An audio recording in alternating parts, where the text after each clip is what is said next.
Ronnie, can you hear me good? Yeah, I hear you. Okay, man. Part two, man. I don't know what happened with the first part, but Instagram was hating. Man, that's Uh, cool. It's cool. It's all good. okay. Like I said, thank you again. You know what I mean for doing a part two with me. Like I said, I'm gonna combine the first one with this one. I got some different questions for you, and then I'm just gonna combine them like that. Oh, okay. For you, Ronnie, like now, what you know now, what would be something that you would tell your 18-year-old self that you know now?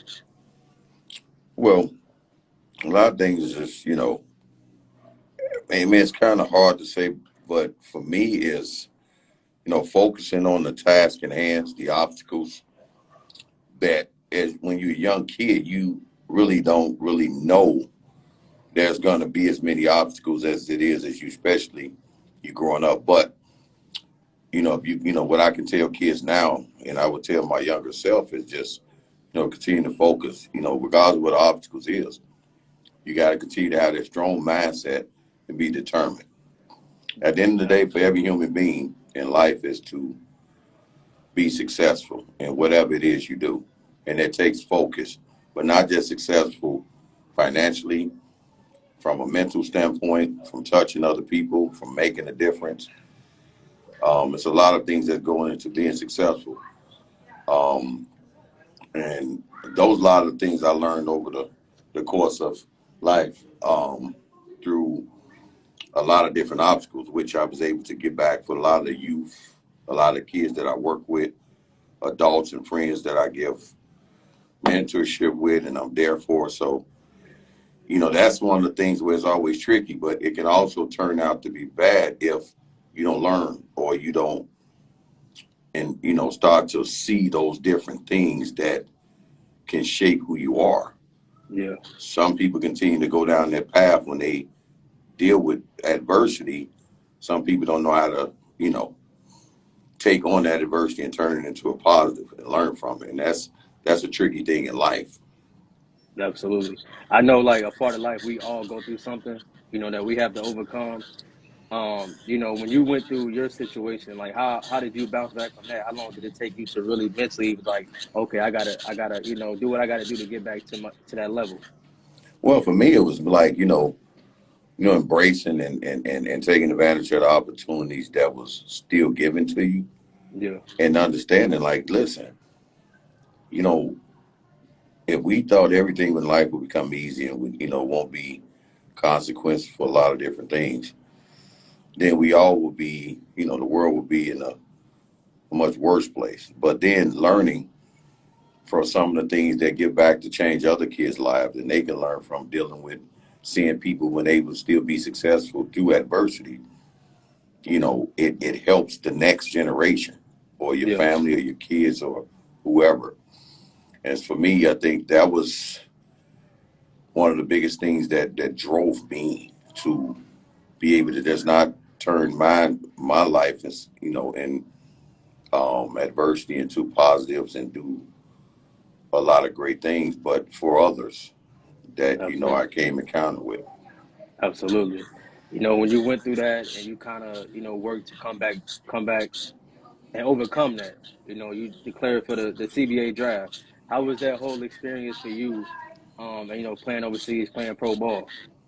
Well, it was crazy, especially being young. I was one of the youngest, probably from the U.S. to go play in Europe at that age, Yeah, which is a lot. Is a different environment, and you got to grow up a lot faster. But you still got to think you're still a kid.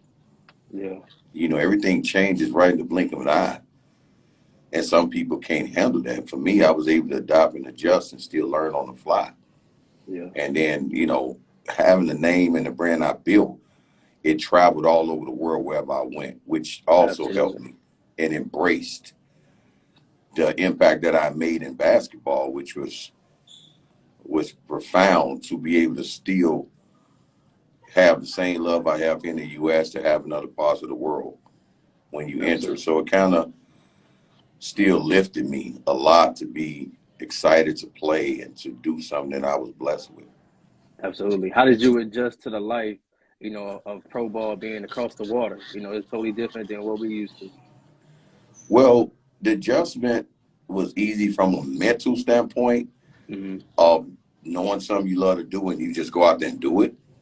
But the physical standpoint was the toughest because the style, the speed, the jet lag, all of those things your body had to work into. And Hmm. that's one of the biggest things for me, which took weeks and weeks to adjust to that style, the different speed level, and getting your body acclimated to that environment. Absolutely. How long? So when you really got over there, how long did you really stay and play overseas ball? You know, not separate from the CBA.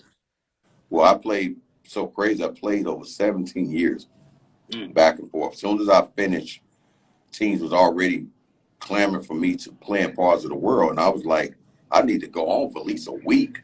Yeah, And, and they like, man, we got a plane ticket for you to leave, right? And I'm like, man, come on now. But that was part of the lifestyle of, playing and traveling and being young, though. That's what it was back then. Everything has absolutely. changed now. Everything's so simple and easy here in the States to play Yeah. than it was back then. It's So, crazy that I'm talking to you and Kevin them messaging me. I'm supposed to fly out to LA for this show, and they asking me to leave Friday. I'm like, dude, come on, man. You should have gave me more notice than that.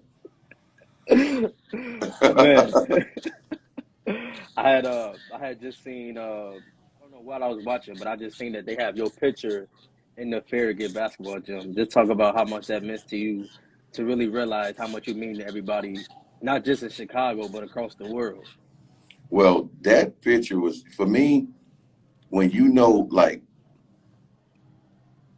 people make impacts. There's been a lot of great players. But when I first seen that, as a matter of fact, I was in the hospital. When I seen them, when I went back to see they did that, and it was more to the point of when you in touch people at a whole different level. And then when you fly and you get overseas and you get off the plane, you go to the arena, and that picture they flashing over the prompter Yeah, to where it was like, wow.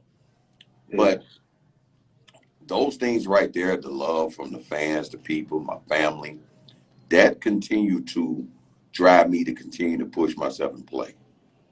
absolutely. After that, that's all it was that kept me focused and going, especially when you have an accident like that. You don't know how you're going to feel, you're going to be the same, all those different things.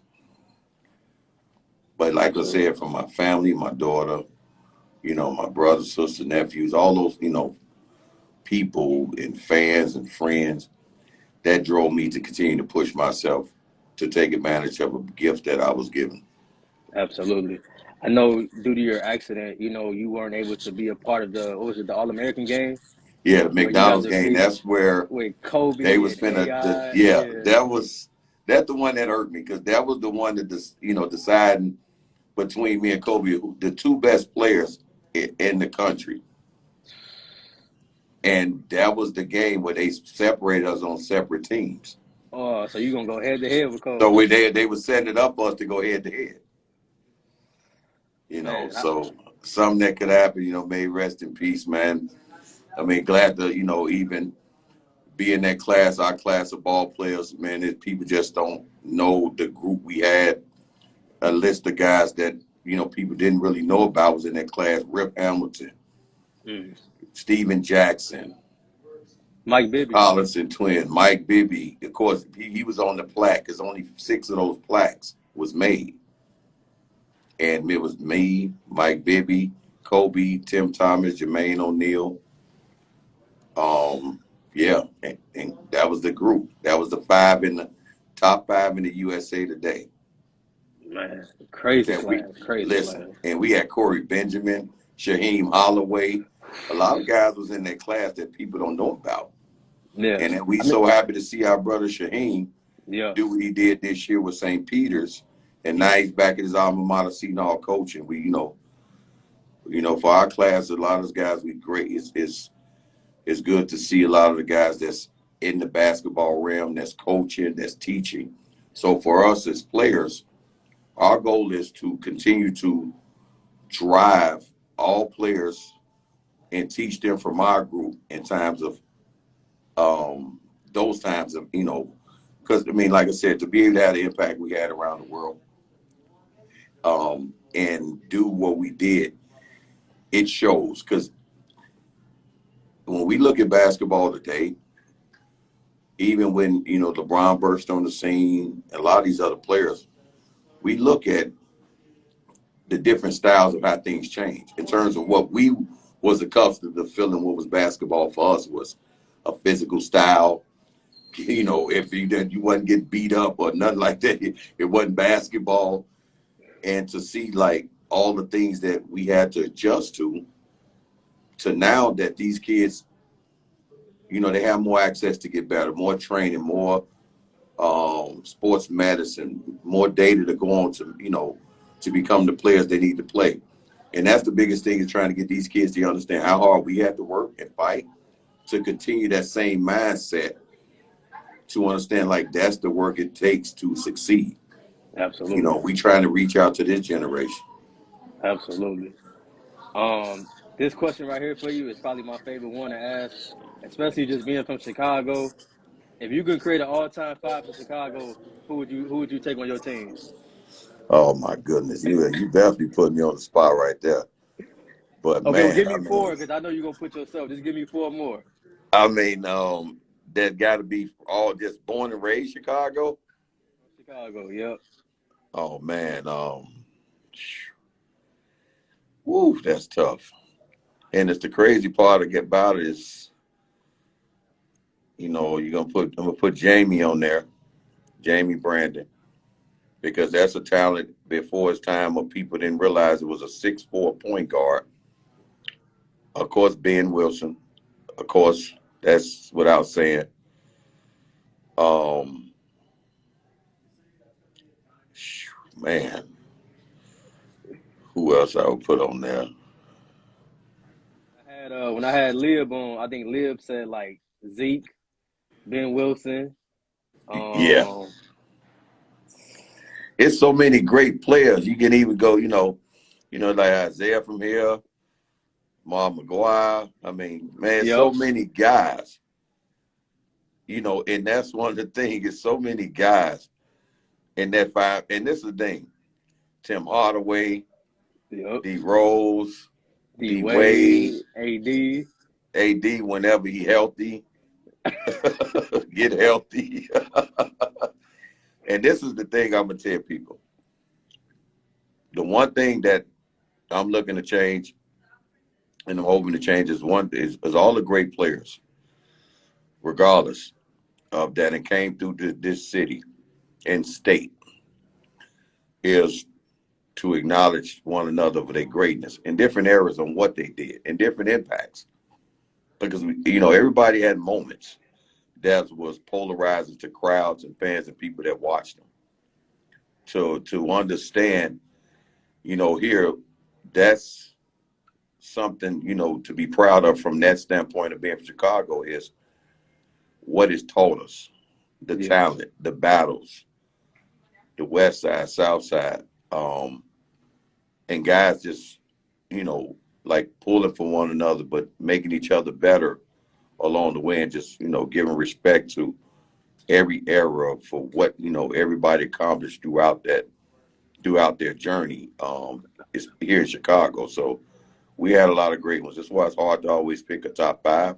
I'm yeah, sure the fans out there and other ones would probably like to pretty much debate. That's part of the media. That's part of sports, on who yes, was who, and everybody gonna have their own separate fans of who thought was great.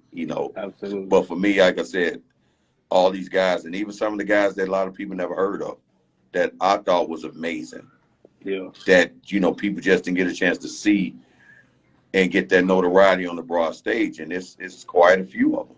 yeah, absolutely. And then the last one I got for you, big homie. I know this is one we was on when the live cut off, but like, who would you like to see on my platform to kind of tell their story a little bit? For me, guys that I like for people to hear from is who, like, I definitely would looking to work with and bring in, is guys like Amari Sawyer, that, you know, for me, a player that can do Magic Johnson that stuff, that I ain't seen too many players to today, even playing the league, that can do what this young kid was able to do. Yeah. You know, it's a lot of guys that, David Bailey, another kid that even played pro ball in the minor league, that was, for his size, was a monster that people didn't get a chance to see, that had done a lot of things. Um, you know, it's crazy from, like, even like with these guys now, if they had social media back then people hear more about them.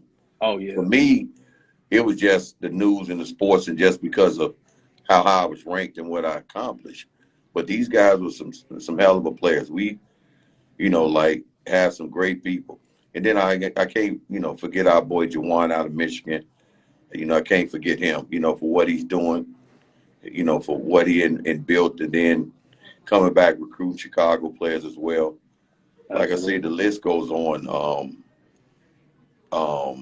with so many guys. I mean, I Yeah. wish I could get on and, like, love him to get on and tell his story. But I reach out to a guy like Amari Sawyer, Will Bynum, who I talked to a little bit here. We talk basketball, different things like that. And I got a couple other guys as well. Okay. I'll probably message you and see if they're available and stuff. So, Okay. but yeah, definitely, it's quite a few guys. Okay. Okay. Well, man, Ronnie, I just want to say thank you again.